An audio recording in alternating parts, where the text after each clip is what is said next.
মুহাম্মদ সাল্লাল্লাহু আলাইহি সাল্লামের সম্মান, মুহাম্মদ সাল্লাল্লাহু আলাইহি সাল্লামের উম্মতের সম্মান এই কারণে বেশি, মুহাম্মদ সাল্লাল্লাহু আলাইহি সাল্লামের উম্মতের জন্য কোরআন অবতীর্ণ হয়েছে। মুহাম্মদ সাল্লাল্লাহু আলাইহি সাল্লামের উম্মতের জন্য কোরআন অবতীর্ণ হয়েছে, যার কারণে আল্লাহ মুহাম্মদ সাল্লাল্লাহু আলাইহি সাল্লামের উম্মতকে সমস্ত উম্মত থেকে উত্তম বানিয়েছেন। যার কারণে আল্লাহর নবী সাল্লাল্লাহু আলাইহি সাল্লাম বলেছেন, হুরিমাতিল জান্নাতু আলাল উমামি, হুরিমাতিল জান্নাতু আলাল উমামি হাত্তা, হুরিমাতিল জান্নাতু আলাল আম্বিয়াই হাত্তা আদখুলাহা। সমস্ত নবীদের জন্য জান্নাতে যাওয়া অতক্ষণ পর্যন্ত হারাম যতক্ষণ পর্যন্ত আমি মুহাম্মদ সাল্লাল্লাহু আলাইহি সাল্লাম জান্নাতে প্রবেশ না করব। বলুন সুবহানাল্লাহ। হুরিমাতিল জান্নাতু আলাল আম্বিয়াই হাত্তা আদখুলাহা। সমস্ত নবীদের জন্য জান্নাতে যাওয়া অতক্ষণ পর্যন্ত হারাম যতক্ষণ পর্যন্ত আমি মুহাম্মদ সাল্লাল্লাহু আলাইহি সাল্লাম জান্নাতে প্রবেশ না করব। ঠিক তদ্রূপ হুরিমাতিল জান্নাতু আলাল উমামি হাত্তা তাদখুলাহা। সমস্ত উম্মতদের জন্য জান্নাতে যাওয়া হারাম যতক্ষণ পর্যন্ত মুহাম্মদ সাল্লাল্লাহু আলাইহি সাল্লামের উম্মত জান্নাতে প্রবেশ না করবে। যতক্ষণ পর্যন্ত মুহাম্মদ সাল্লাল্লাহু আলাইহি সাল্লামের উম্মত জান্নাতে প্রবেশ না করবে। ফাকাদ ক্বালা আল্লাহু তাআলা ফি কালামিহিল মাজিদ ওয়াল ফুরকানিল হামিদ, আউযু বিল্লাহি মিনাশ শাইতানির রাজীম, বিসমিল্লাহির রহমানির রহিম। কুল হাল ইয়াস্তাবিল্লাযীনা ইয়া'লামুনা ওয়াল্লাযীনা লা ইয়া'লামুন। সাদাকাল্লাহুল আযীম। وقال النبي صلى الله عليه وسلم خيركم من تعلم القرآن وعلمه। শ্রদ্ধেয় সম্মানীয় এই মাদ্রাসার পরিচালক, আগত যে সমস্ত অতিথিবৃন্দরা এসেছেন, সবাইকে আমার আন্তরিক সালাম, ভালোবাসা, শুভেচ্ছা জানিয়ে এই মহতি জলসায় দুটো একটি কথা আমাদের এখানে এসেছি, আমরা দুটো একটি কথা আপনাদের সম্মুখে বলবো। কারণ জানেন আমরা এমন একটা জায়গায় বসে আছি যে জায়গাটা আল্লাহর নবী সাল্লাল্লাহু আলাইহি সাল্লাম বলেছেন জান্নাতের বাগানের কথা সমতুল্য করা হয়েছে। আল্লাহ তাবারক তাআলা কোরআন পাকের মধ্যে বলছেন, যারা শিক্ষিত এবং যারা অশিক্ষিত, যারা জানে না, এই যারা জানে না এরা কোনোদিন শিক্ষিত ব্যক্তির মতো এরা হতে পারবে না। এখন শিক্ষা বলতে আমরা কি বুঝি? শিক্ষা বলতে আমরা কোন শিক্ষাটা বুঝি? দেখুন, বর্তমান যুগে আমরা সবাই জানি বিভিন্ন দারসে নিজামির মাদ্রাসা, বিভিন্ন স্কুল, কলেজ, মিশন, বহু শিক্ষা প্রতিষ্ঠান শুধু এই জেলায় বলে নয়, পশ্চিম বাংলায় বলে নয়, ভারতবর্ষে হয়ে গেছে। কিন্তু সবথেকে কোন শিক্ষাটা আল্লাহর কাছে প্রিয়? তো সেক্ষেত্রে আল্লাহর নবী সাল্লাল্লাহু আলাইহি ওয়াসাল্লাম বলছেন, তোমাদের মধ্যে সবথেকে উত্তম ওই ব্যক্তি যে ব্যক্তি কোরআন শিক্ষা করলো এবং অপরকে শিক্ষা দিল। কোরআনের শিক্ষা, হাদিসের শিক্ষা, ফিকহের শিক্ষা, এই শিক্ষাটা সবথেকে হচ্ছে কে উত্তম।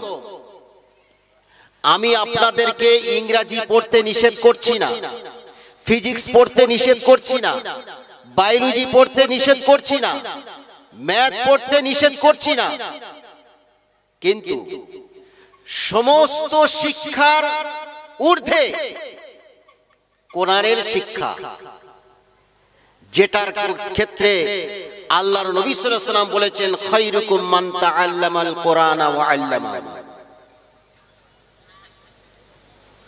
তোমাদের মধ্যে সবথেকে উত্তম ওই ব্যক্তি যে ব্যক্তি কোরআন শিক্ষা করে আর যে ব্যক্তি অপরকে শিক্ষা দেয়। এখন এই যে প্রতিষ্ঠানটা আপনারা দেখছেন, এই শিক্ষার, এই কোরআনী শিক্ষা, হাদিসের শিক্ষা, ফিকহের শিক্ষা, তার একটা কেন্দ্র। আল্লাহ তাবারক তাআলা ওনার হায়াত দারাজ করুক। এই রকম গ্রাম্য এলাকা, শহর থেকে অনেকটা দূরে, তানার ব্রেনে গ্রামের কিছু বাচ্চা কাচ্চারা তারা শিক্ষা গ্রহণ করবে। এই জন্য আজকের এই রকম গ্রাম্য এলাকায় তিনি একটা মাদ্রাসা কায়েম করেছেন। আমরা যদি প্রত্যেকে সহযোগিতা করি, আশা করি এই মাদ্রাসাটা এমন একটা প্রচার হয়ে যাবে যে পুরো পশ্চিম বাংলার ছাত্রছাত্রী এখানে এসে তারা লেখাপড়া শিক্ষা করে মাথা উঁচু করে বিভিন্ন জায়গায় সম্মানের সহিত তারা খেদমত করতে পারবে কোরআনের। কোরআন এমন একটা জিনিস, কোরআনের সাথে যার সম্পর্ক থাকবে সে হচ্ছে কি পৃথিবীর সবথেকে উত্তম। আমরা জানি 12টা মাসের মধ্যে সবথেকে উত্তম মাস কোন মাসটা? ভাই উত্তর দেন। রমজান মাস। আমরা সবাই জানি 12টা মাসের মধ্যে সবথেকে উত্তম মাস কোনটা? রমজান মাস। কেউ যদি আপনাকে প্রশ্ন করে যে 12টা মাসের মধ্যে রমজান মাসটা কেন উত্তম, কেউ উত্তর দেবেন যে এই মাসে কোরআন অবতীর্ণ করেছে, এই মাসে হচ্ছে আল্লাহ তাআলা রোজা ফরজ করেছে। তাহলে রোজা হচ্ছে কে একটা ইসলামের রুকুনের মধ্যে একটা রুকুন। তা সেই রোজা এই মাসে ফরজ করেছে, যার কারণে এই রমজান মাসের ফজিলত সবথেকে বেশি। কিন্তু না, রমজান মাসের ফজিলত রোজার কারণে নয়। রমজান মাসের ফজিলত কেবলমাত্র কোরআনের জন্য, কারণ কোরআন অবতীর্ণ হয়েছে রমজান মাসে। শাহরু রমাদান আল্লাযী উনজিলা ফীহিল কুরআন হুদাল লিন-নাস। এই রমজান মাসে আল্লাহ তাআলা কোরআন অবতীর্ণ করেছেন। তাই এই কোরআনের জন্য এই মাসটা সবথেকে 12টা মাসের মধ্যে সবথেকে উত্তম মাস হয়েছে। এটাও আমরা জানি রমজান মাসের মধ্যে সবথেকে উত্তম দিন বা উত্তম রাত আমরা কোনটাকে ধরি? লাইলাতুল কদর। তাই তো, লাইলাতুল কদর। কেন এই লাইলাতুল কদরের ফজিলতটা সমস্ত রাতের মধ্যে সবথেকে বেশি কেন? এই রাত্রে হচ্ছে কি আল্লাহ তাবারক তাআলা লোহে মাহফুজ থেকে আসমানে দুনিয়ায় কোরআন অবতীর্ণ করেছিলেন। ইন্না আনসালনাহু ফি লাইলাতিল কদর। নিশ্চয় আমি কোরআন অবতীর্ণ করেছি লাইলাতুল কদরের মধ্যে। এটা তো একটা রাত আর দিন আর একটা মাসের কথা বললাম। পৃথিবীর মধ্যে সবথেকে সাইয়্যিদুল আম্বিয়া, নবীদের সর্দার যিনি, তিনি কে? মুহাম্মদ সাল্লাল্লাহু আলাইহি সাল্লাম। তিনি সমস্ত নবীদের সর্দার হলেন কেন? সমস্ত নবী থেকে সম্মান সবথেকে মুহাম্মদ সাল্লাল্লাহু আলাইহি সাল্লামের কেন? কারণ মুহাম্মদ সাল্লাল্লাহু আলাইহি সাল্লামের উপরে কোরআন অবতীর্ণ হয়েছে। মুহাম্মদ সাল্লাল্লাহু আলাইহি সাল্লামের উপরে কোরআন অবতীর্ণ হয়েছে। তাই কোরআনের সাথে যার সম্পর্ক, সে রাত হোক, দিন হোক, মাস হোক, ব্যক্তি হোক, জায়গা হোক, আমরা জানি পৃথিবীর মধ্যে সবথেকে উত্তম জায়গা কোনটা? Mecca Medina. কি ভাই, মক্কা মদিনা তো? কেন? কাবা শরীফ আছে বলে? আল্লাহর নবী মসজিদে নববী তৈরি করেছেন বলে সেই জন্য? মসজিদে কোবা আছে বলে সেই জন্য? না, কারণ আল্লাহ তাবারক তাআলা কোরআন অবতীর্ণ করেছেন মক্কা শরীফে। তাই কোরআনের জন্য পুরো মক্কাটা, তার ফজিলত সবথেকে বেড়ে গেছে।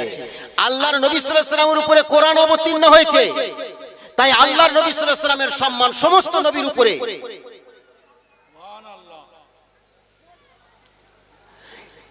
চারজন ফেরেশতা আমরা জানি, পৃথিবীর মধ্যে অনেক ফেরেশতা আছে, আল্লাহর কাছে অনেক ফেরেশতা আছে। সবথেকে উত্তম ফেরেশতা আমরা জানি জিবরিল আমিন আলাইহিস সালাতু ওয়াস সালাম। কেন?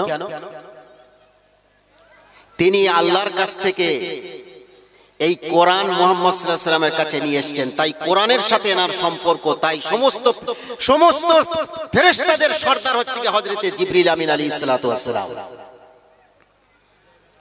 পৃথিবীর মধ্যে বহু পাহাড় আছে, কিন্তু কোন পাহাড়ের অত সম্মান নয় যে পাহাড়ে আল্লাহ তাবারক তাআলা কোরআন অবতীর্ণ করেছে, অর্থাৎ গারে হেরা, যেটাকে বর্তমান জাবালে নূর বলা হয়। গারে হেরা, তো সেই পাহাড়ের কেন এত সম্মান হয়েছে? কারণ সেখানে প্রথম কোরআন অবতীর্ণ হয়েছে। বলার উদ্দেশ্য হচ্ছে কি এই, আজকের আমরা যদি কোরআনের সাথে যদি আমরা সম্পর্ক রাখি, তো আল্লাহ তাবারক তাআলা আমাদের সবথেকে উত্তম বানিয়ে দেবেন। পৃথিবীর মধ্যে বহু নবী এসেছেন, বহু নবীর উপরে, তাদের উপরে কিতাব অবতীর্ণ হয়েছে। বহু নবী তাদের হচ্ছে উম্মত ছিল, শরণার্থী ছিল, তাদের অনুগামী ছিল। কিন্তু সমস্ত নবীর উম্মতের মধ্যে মুহাম্মদ সাল্লাল্লাহু আলাইহি ওয়াসাল্লামের উম্মতের সবথেকে সম্মান বেশি। কেন?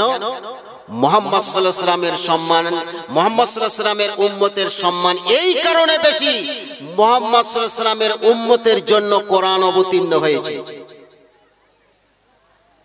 মুহাম্মদ সাল্লাল্লাহু আলাইহি ওয়াসাল্লামের উম্মতের জন্য কোরআন অবতীর্ণ হয়েছে, যার কারণে আল্লাহ মুহাম্মদ সাল্লাল্লাহু আলাইহি ওয়াসাল্লামের উম্মতকে সমস্ত উম্মত থেকে উত্তম বানিয়েছেন।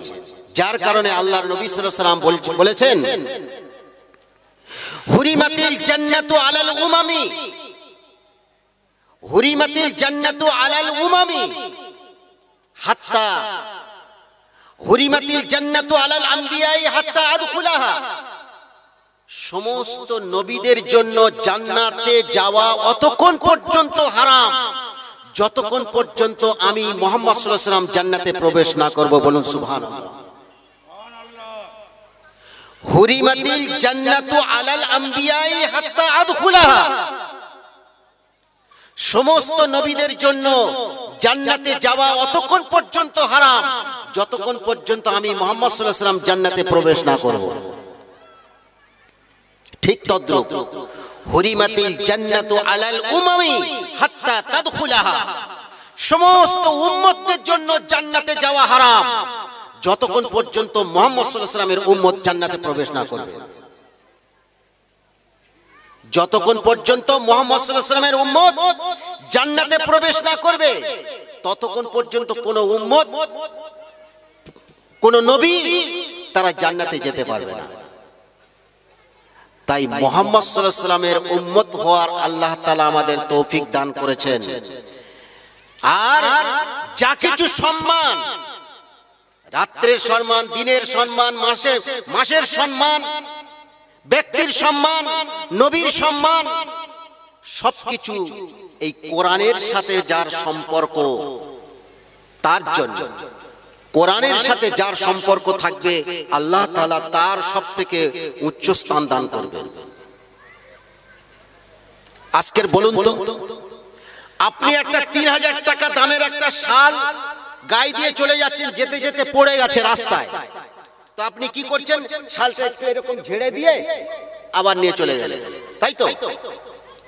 কিন্তু ভাই, আপনি মসজিদে ঝাড় দেওয়ার সময় দেখা যাচ্ছে একটা জুজদান পড়ে আছে। জুজদান বোঝেন তো?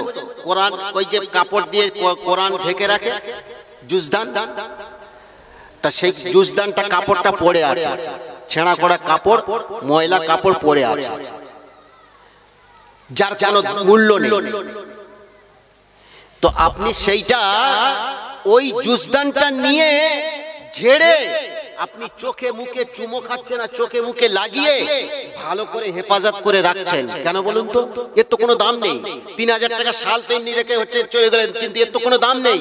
কিন্তু আপনি চোখে মুখে লাগালেন কেন? আপনি চুমো খাচ্ছেন কেন? কারণ ওই শালটার সম্পর্ক আপনার বডির সাথে, আর এই জুজদানের সম্পর্ক কোরআনের সাথে। জুজদানটা থাকে কোথায়? কোরআনের সাথে। তাই কোরআনের সাথে থাকার কারণে আল্লাহ তাবারক তাআলা প্রত্যেক ব্যক্তির মধ্যে সেই মহব্বত, সেই ভালোবাসা আল্লাহ তাআলা দিয়ে দিয়েছেন যে দেখো, এর সম্পর্ক হচ্ছে কোরআনের সাথে। তাই এইটাকে তুমি মহব্বত করলে কোরআনকে মহব্বত হবে, আর কোরআনকে যে ব্যক্তি মহব্বত করবে সেই ব্যক্তির জন্য কাল কিয়ামতের দিনে কোরআন তাকে জন্য সাক্ষী দেবে। কোরআন তার জন্য সাক্ষী দেবে। সেই কোরআন পড়ার কেন্দ্র এটা, সেই কোরআন শরীফ পড়ার কেন্দ্র এটা। তো আল্লাহ তাবারক তাআলা আমাদেরকে এমন একটা মাহফিলে, এমন একটা মজলিসে নিয়ে এসেছেন, সেই কোরআনের কথা শোনা, বলা, আলোচনা করার আল্লাহ তাআলা আমাদের তৌফিক দান করেছেন।